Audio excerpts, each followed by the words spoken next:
4 मई से लेकर के अब तक 46 ट्रेन से हम लोग देश के अलग अलग भागों में जो हमारे लोग रहते हैं, प्रवासी कामगार और श्रमिक रहते हैं, इन सबको सुरक्षित वापस लाने की व्यवस्था हम लोगों ने की और उनको सुरक्षित हम लोग ला रहे हैं।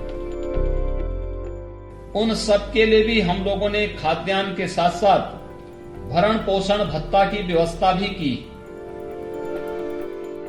मुख्यमंत्री जी ने यह भी निर्देश दिया कि जो भी संचालित औद्योगिक इकाइयां हैं, उनके माध्यम से प्रत्येक दशा में जो औद्योगिक इकाइयां हैं उसमें कामगारों को रोजगार जो है मिले और उससे जो है लाभ लोगों को प्राप्त हो सके।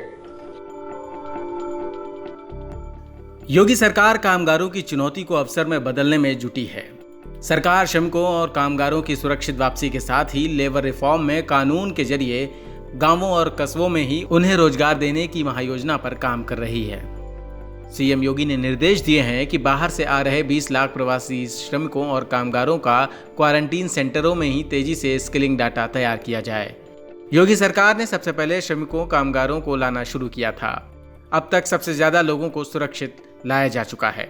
सीएम योगी ने इन सभी की सुरक्षित और सम्मानजनक वापसी के साथ ही इनकी पूरी मदद के लिए निर्देश दिए हैं। यही नहीं, देश के साथ साथ विदेशों में भी प्रवासी कामगारों और श्रमिकों को लेकर आज पहली फ्लाइट शारजाह से लखनऊ आ रही है। इस जहाज में यूपी के अलग अलग क्षेत्रों के कामगार और श्रमिक मौजूद हैं जो रोजगार के लिए खाड़ी देश गए थे।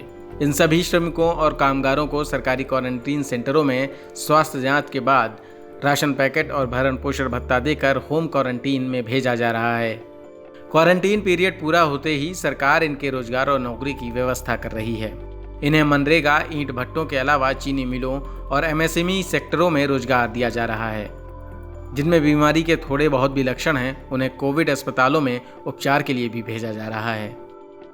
हम लोगों ने प्रदेश सरकार के स्तर पर भी उन सभी गरीबों के लिए, चाहे वह मनरेगा के मजदूर हों, हमारे प्रदेश के अंदर निर्माण श्रमिक हों, हमारे प्रदेश के अंदर चाहे वह फेरी नीति से आच्छादित होने वाले ठेला है, खोमचा है, रेड़ी है, पटरी व्यवसायी है, पल्लेदार है, रिक्शेदार है, रिक्शा चलाने वाला है, ई रिक्शा चलाने वाला है, या फिर कुली है, इन सब के अलावा गांव में काम करने वाले जितने भी ऐसे शिल्पकार हैं जिनकी शिल्प ने गांव की अर्थव्यवस्था को स्वावलंबन की ओर अग्रसर किया है, उन सब के लिए भी हम लोगों ने खाद्यान्न के साथ साथ भरण पोषण भत्ता की व्यवस्था भी की।